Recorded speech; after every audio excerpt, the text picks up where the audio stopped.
Desde nuestra visión de trabajadores de SUNAFIL, siempre vamos a tener la misión de fiscalizar y de promover el cumplimiento de la normativa sociolaboral. Quiero dejar claro que nunca, en ningún momento, el objetivo de los inspectores es multar.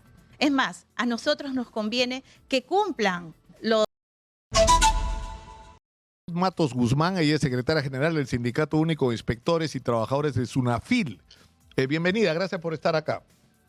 Buenos días, Nicolás. Te agradezco a ti la oportunidad y también saludo a toda tu audiencia por estar acá sentados para que escuches un poquito nuestra problemática desde la visión de los inspectores y de los trabajadores de la SUNAFIL.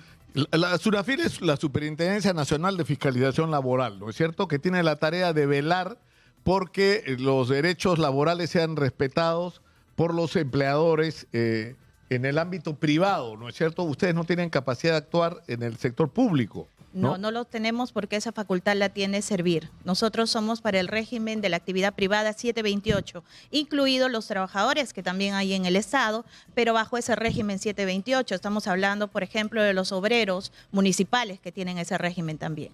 Ahí entramos. Entonces, lo que está ocurriendo en este momento es que se ha planteado la entrega de un bono a los inspectores para que eleven la recaudación sobre la base de multas. O sea, si multas vas a tener un bono.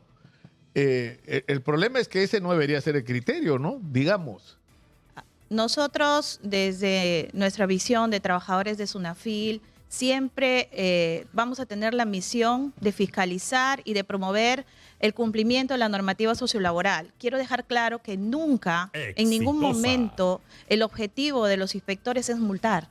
Es más, a nosotros nos conviene que cumplan las empresas, que le paguen los beneficios a los trabajadores, que les paguen sus horas extras, porque sabes que detrás de cada trabajador hay toda una familia que esté esperando ese pago, esa liquidación, ese reconocimiento. Entonces la multa termina siendo la última ratio.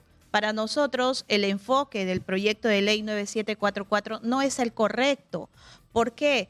Porque no somos una entidad recaudadora, somos una entidad fiscalizadora de la normativa sociolaboral y de seguridad y salud en el trabajo. No, claro, porque además, y yo creo que está bien dicho, Ruth, en el sentido de que el objetivo es que se cumplan las obligaciones de los empleadores para con sus trabajadores, ¿no es cierto? El objetivo no es recaudar sobre la base de multas, pierdes completamente el sentido de lo que es la función de SUNAFIL, ¿no?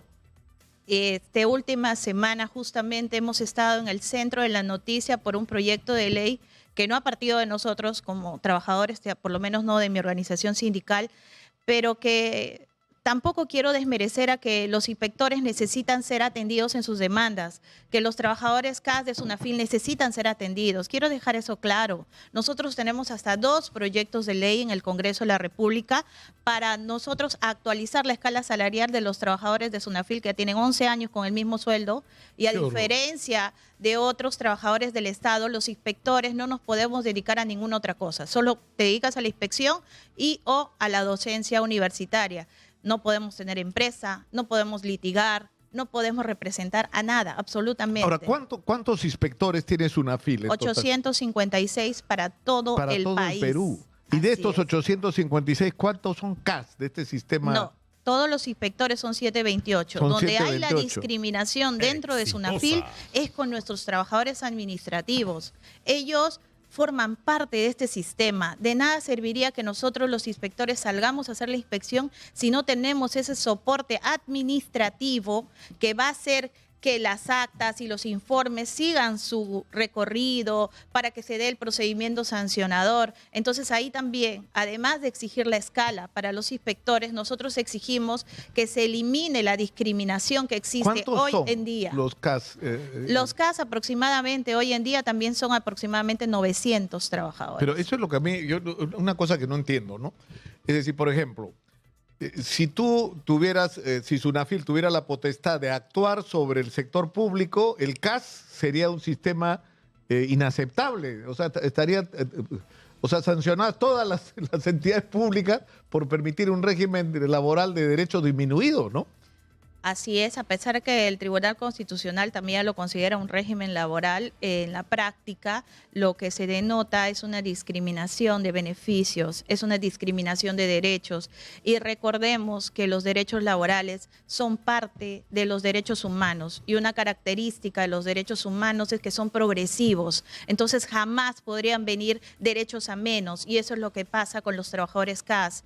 Por eso es que salen y luchan y nosotros también hacemos su voz, porque como inspectores, eso que sancionamos en el sector privado, no lo podemos hacer en el sector público. Además, recuerda que el primero que tiende a violar los derechos humanos son los gobiernos, no son otras personas. Claro, y los derechos laborales. Ahora, el concepto es este, que si tú llega un inspector, porque hay una denuncia o por esas inspecciones que entiendo inopinadas existen también, ¿no es cierto? Y descubres que hay algún incumplimiento, hay procedimientos para que el empleador cumpla, ¿no es cierto? El objetivo no es multarlo, porque no, es corrige lo que estás haciendo mal y hazlo bien. O sea, hay todo un proceso, pero el problema es que con esta ley te dicen, te voy a bonificar, y ese es un mensaje para ustedes. Ustedes deberían estar poco menos que celebrando según la gente que ha propuesto la ley, ¿no es cierto? Porque les va a permitir tener un premio por multar, ¿no? Pero al final la multa, quiero también dejar constancia, la multa no viene a Sunafil, nosotros no tenemos recursos directamente recaudados, todo va al MEF, eso también hay que dejar constancia. Y en segundo lugar, nuestro valor, creo yo, como Sunafil, es un altísimo valor social para toda la sociedad. O sea, lo que nosotros hacemos por los trabajadores, y te lo digo de experiencia, la cara de gratitud, la emoción de la trabajadora del hogar, del obrero, cuando viene, gracias, no pensaba que me iban a pagar y me han pagado. O sea, ese valor social creo que no se puede cuantificar solo en base a lo que multas. Eso es lo último. Es más, como inspectores, cuando uno tiene la multa, sabe que detrás hay un trabajador que probablemente quede inconforme, porque el trabajador te va a decir, ya, le multaste, pero ¿qué más sigue? Entonces tú, claro, porque con el dolor lo que le interesa al trabajador es que resuelvas el problema, no que simplemente castigas a la empresa, ¿no? Y con el dolor de tu corazón le dices, lo que sigue es la vía judicial. Y sabemos también el doloroso tramo de lo que implica la vía judicial, cuántos trabajadores no tienen acceso a poder contratar un abogado, cuánto se demoran los procesos laborales. Entonces, lo que queremos de la Sunafil es una Sunafil fortalecida y por eso agradezco mucho el espacio que me brindas, porque sí me parece importante hacer un llamado al Congreso de la República, hacer un llamado al Ejecutivo, al Ministro de Trabajo, al doctor Daniel Maurate. Por favor, voltea a mirarnos. Somos los inspectores, somos los trabajadores de Sunafil que necesitamos que su apoyo, necesitamos su liderazgo en una nueva escala salarial, necesitamos su liderazgo en el pase Casa 728 en Sunafil, porque nuestra ley, ojo, la ley de creación de Sunafil así lo prescribe. Lo único que estamos pidiendo es que se cumpla la ley. Ahora, yo ya no sé si hacerte, Ruth, la pregunta, porque cada vez que la hago, me decepciono con la respuesta. ¿Los han llamado ustedes para discutir este proyecto? ¿O sea, han estado ustedes participando en el proceso de elaboración de esta ley? ¿De cuál? ¿De la que está criticada? De la 9744. No hemos sido consultados. Pero es que eso es inexplicable, ¿no es cierto? Ustedes son los inspectores. Ustedes saben ustedes primero tienen el diagnóstico, ¿no es cierto?, de la realidad, de cuáles son los problemas que hay en el sistema laboral, dónde están los incumplimientos, dónde están los problemas, dónde están las dificultades. Y ustedes son los que van a tener que actuar y aplicar la ley. Pero hace todo ese proceso y ¿a quién le han preguntado entonces? Porque a los empleadores tampoco le han preguntado y entiendo que a los representantes de los trabajadores tampoco. Entonces la pregunta es, ¿a quién le preguntaron para hacer esta ley? Justo ayer hablaba con parte de los trabajadores del procedimiento coactivo que tenemos en Sunafil, del procedimiento sancionador, y todos decían, pero nadie nos han preguntado, ¿saben la cantidad de carga de trabajo que tenemos?